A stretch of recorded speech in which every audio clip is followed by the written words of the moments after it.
Coucou tout le monde, alors aujourd'hui je reviens vous faire un petit retour sur les produits du calendrier de l'Avent, mais plus précisément, enfin des deux calendriers de l'Avent que j'ai fait cette année. Donc j'en ai fait un avec le RER qui passe, j'en ai fait un avec Marine et un avec ma copine Emma du Sud qui n'a pas de chaîne YouTube, mais par contre je vous avais mis une vidéo de ce que je lui avais offert et puis bah du coup vous avez vu l'ouverture des cadeaux tous les jours, enfin une fois par semaine que j'ouvrais tous les jours, voilà. Et aujourd'hui, je vais plus particulièrement vous parler des produits pour le teint, puisque j'ai eu énormément de choses dans le calendrier de l'Avent, que ce soit en produits soins que en produits maquillage. Alors tout ce qui est en produits soins, je pense que c'est dans le long terme, voilà, que je vais pouvoir vous en parler. Donc je l'ai fait rentrer au fur et à mesure, là, à partir du mois de janvier, dans mes routines, en fait. Donc je fais rentrer des shampoings, des gels douche, des crèmes, etc. Et puis bah, quand ils seront terminés, et ben, je vous en parlerai à ce moment-là. Mais là, au niveau du maquillage, du coup, dès que je les ai reçus, je me les suis mis aussi de côté. Et depuis le début début du mois de janvier, non, mensonge, on va dire déjà depuis fin décembre, je commençais déjà à entamer pas mal de produits que j'avais déjà reçus. L'impatiente que je suis. Et comme c'était beaucoup des produits, en tout cas pour Marine, c'était beaucoup des produits d'occasion. Du coup, j'ai pu, voilà, ne pas avoir peur de les mettre de côté, etc. Et de les ouvrir et de les faire. Ils étaient déjà ouverts, comme ça, c'est pas moi qui les ai ouverts, donc j'ai pu les utiliser tout de suite. Donc, je vais vous faire des petites sessions de retour sur à chaque fois un groupe, une famille de produits, parce que j'en ai reçu quand même pas mal.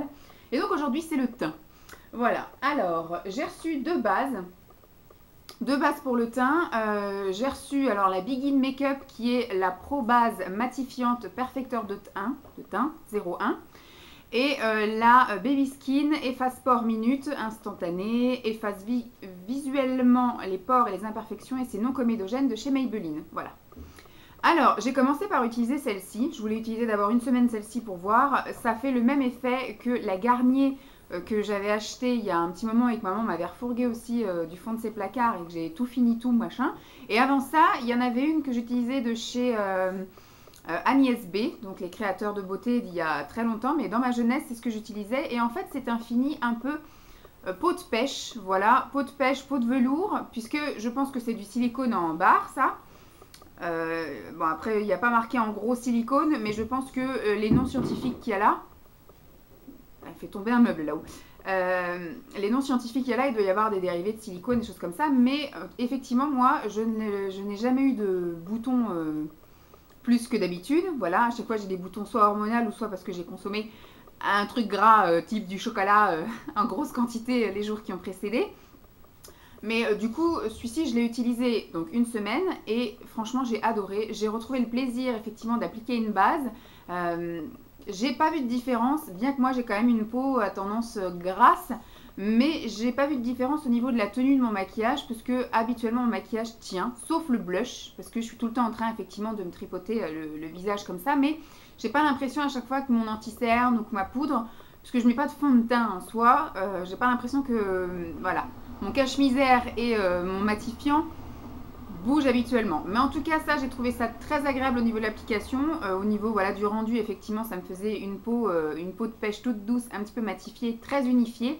Top. Et effectivement, oui, super agréable après de travailler ces produits par-dessus. Donc ça, j'adore. Je ne pensais pas, du coup, quand j'ai vu que Agnès B se faisait plus, j'ai réussi à retrouver chez Garnier, mais ça ne se faisait plus non plus. Donc là, du coup, je vais pouvoir me rabattre sur le Baby Skin.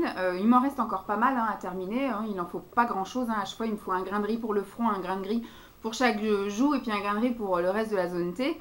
Donc, je pense que j'ai encore de quoi faire. Merci beaucoup. Et par contre, celle-ci, j'ai tenté de l'utiliser plusieurs fois. Dès la première fois, j'ai senti déjà quelque chose qui ne me convenait pas. C'est-à-dire que c'est vraiment matifiant. Ça rigole pas, quoi. C'est-à-dire que même si vous n'êtes pas... ma mèche rebelle, même si vous n'êtes pas vraiment luisant, mais que vous avez juste une peau normale avec des reflets de peau normale, vous mettez donc une petite noisette, enfin une petite grain de riz sur le truc. Alors là, effectivement, ça fait effet mat, mais vraiment mat quoi. On ne peut pas plus mat que ça. C'est une pâte, l'autre c'est une pâte transparente, ça c'est une pâte qui est blanche. Et par contre, quand j'ai commencé à vouloir la travailler un peu plus, à la lisser on va dire un petit peu plus, et ben elle est partie un petit peu en peluche, donc vraiment beaucoup moins agréable. J'ai pas pris plaisir à l'utiliser. Je l'ai utilisée 2-3 fois et après je suis revenue sur l'autre. Donc celle-ci, je pense que je vais avoir du mal à la terminer et à vraiment l'utiliser très souvent. Donc moins, voilà, moins celle-ci. L'autre avec grand plaisir, celle-ci moins. Ensuite, on va dans le cache-misère, voilà. Donc, c'est un anti-cerne de la marque Startup. Voilà.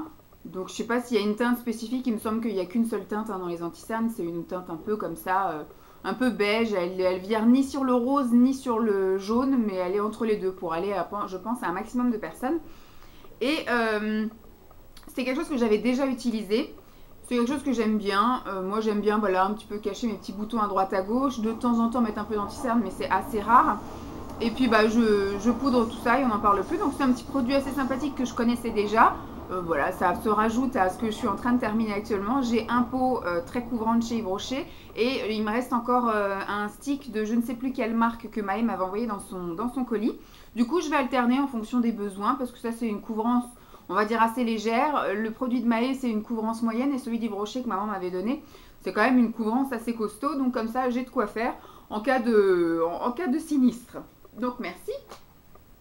Ensuite, on va passer donc au produit un peu fond de teint, on va dire. Ça, c'est le Dream Matte Mousse et c'était en teinte 21 beige doré, donc de chez Maybelline, qui se présente donc comme ceci, un pot en verre qui est pas ridicule. Et donc à l'intérieur, c'est un effet un peu mousse comme ceci. Moi, je vous avais déjà dit quand je l'avais ouvert que j'étais pas fan en fait. J'ai testé les fonds de teint, etc. À la limite, les bébés crèmes, à la limite, les eaux de teint, voilà, ça peut passer. Mais je sais que je mets plus de fond de teint. Je me sens, j'ai l'impression d'avoir une couche en fait sur moi et ça me gêne. Voilà. Et surtout, comme je suis tout le temps à me tripoter le visage, quand je mets du fond de teint, j'ai l'impression, même en l'ayant poudré et tout, vous voyez, quand je me gratte, par exemple, j'ai une petite truc, je me gratte là, je me retrouve avec plein de fond de teint sous l'ongle, je trouve ça immonde et dégueulasse. Donc voilà, j'aime pas, je préfère, voilà, tant que je fais peur à personne, je préfère encore garder ma peau plus ou moins naturelle. Je la matifie avec des teints, avec des poudres, soit incolores ou soit légèrement teintées. Mais ça, voilà, je l'ai utilisé 2 fois. Le petit, bon, le petit truc sympa, c'est effectivement, c'est une petite mousse sympathique et tout. Par contre, j'ai trouvé assez difficile à étaler. J'ai essayé donc au doigt et j'ai essayé avec ce que je vais vous montrer après.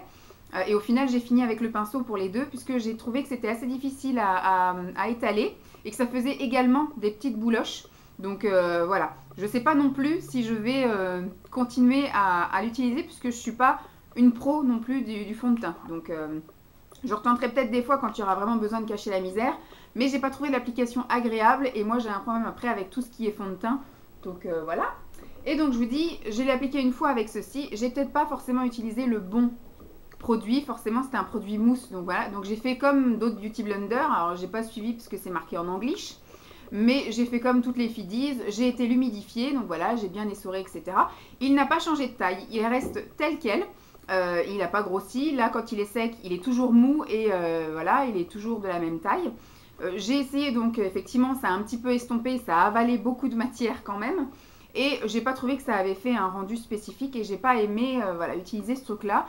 Je reste convaincue de l'utilisation de mes pinceaux et je vais rester, je pense, à cette utilisation de pinceaux. Par contre, il s'est très bien nettoyé. Je l'ai nettoyé avec du liquide vaisselle, mais dans la foulée que je l'ai utilisé, je n'ai pas laissé sécher.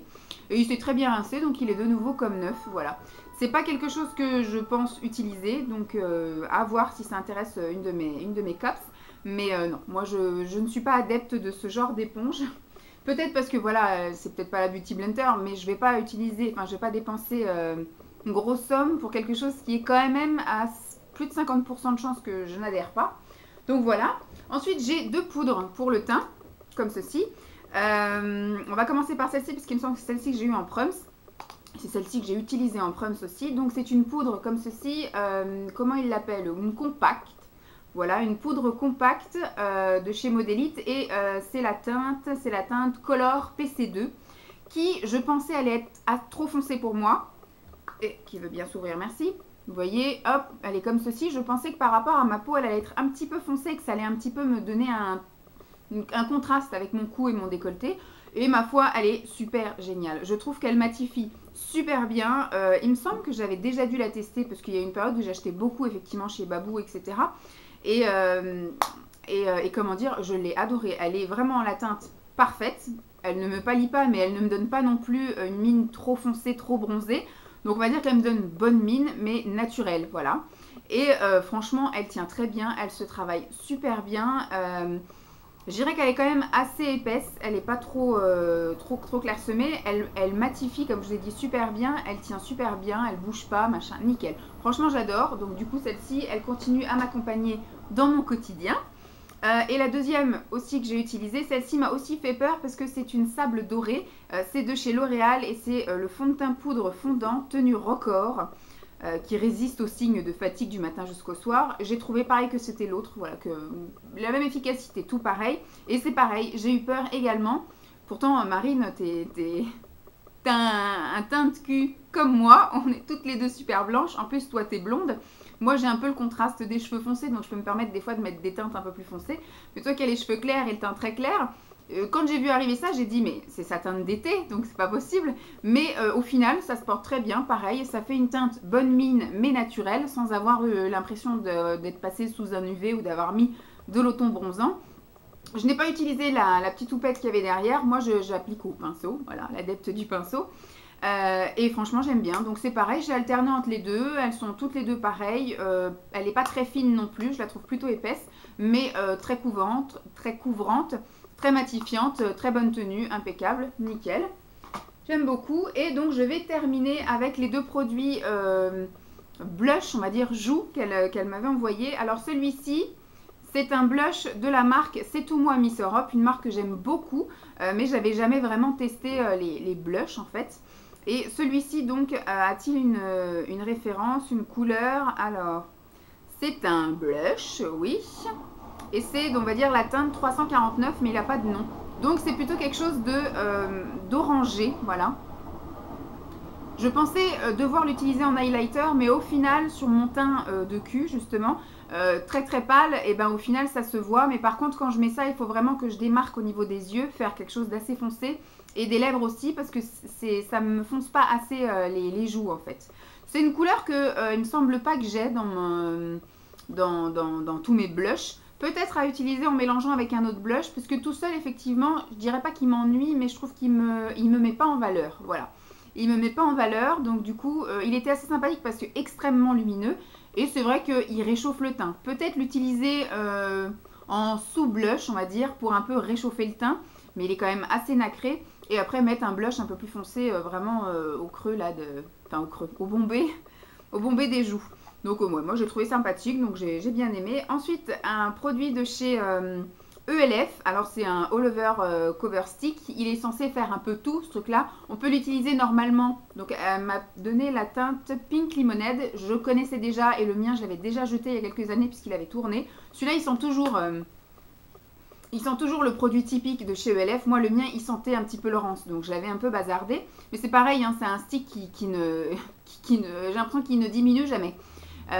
Et donc du coup, je l'ai utilisé moi surtout en blush, mais c'est quelque chose que vous pouvez utiliser donc en rouge à lèvres et que vous pouvez également utiliser en base ou en fard à paupières, voilà.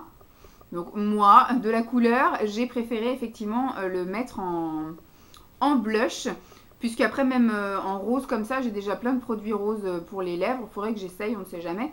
Mais c'est quelque chose que j'aime bien aussi. Donc pourquoi pas continuer à l'utiliser. Après pareil, je l'appliquais par contre au doigt et je l'estompais après avec un pinceau. Puisque effectivement c'est une matière un petit peu crémeuse. Donc pas non plus super facile à tremper le pinceau là-dedans et utiliser. Donc je mettais je mettais mon doigt, je tapotais 3 petits coups et après j'estompais assez vite. Parce que quand ça sèche, après c'est fixe. Ça ne bouge plus. Et là, par contre, oui, la teinte est vraiment rose, comme dans le pot. Et moi qui ai le teint très clair, comme je vous ai dit, eh ben, forcément, on voyait le contraste. Voilà. Donc, je vous ai fait mon petit speech un peu sur tous ces retours-là. Il y a peut-être, voilà, il y a 3 produits que je ne pense pas garder, on va dire. Je ne pense pas sur le long terme rester fidèle. Ils vont pour l'instant rester avec moi. Mais je pense que quand je referai un tri dans mes affaires, je vais apercevoir que je ne les aurais pas utilisés. Et plutôt que de les perdre et de les laisser voilà, périmer, autant en faire profiter d'autres personnes. Donc ce serait le Beauty Blender, le fond de teint mousse et la base matifiante de chez Begin. Sinon tout le reste est top génial. Et je vais continuer du coup à les utiliser puisqu'ils sont déjà entamés. Je ne vais pas les remettre dans mon placard. Je vais continuer à les utiliser au quotidien. Merci beaucoup les filles et merci beaucoup à tous d'avoir suivi. Je vais vous laisser par contre avec un défilé de photos puisque c'est bien beau de vous en parler, mais j'ai essayé voilà, de faire quelques photos une fois que je les ai utilisées. Les blushs, il me semble qu'on voit bien la différence. Peut-être que les produits poudres, etc., je ne sais pas ce que ça rendra vraiment en photo, puisque effectivement, moi, je me maquille le matin et je me prends en photo direct dans la foulée. Donc, vous n'avez pas une luminosité naturelle, vous avez forcément la luminosité du flash. Voilà, donc on fait avec les moyens du bord et puis vous m'aimez comme ça, hein. Moi c'est de l'artisanat et on fait comme ça. Donc je vous laisse avec le défilé de photos en musique et puis je vous retrouve très prochainement pour une nouvelle revue sur les retours de mon calendrier Swap. A plus!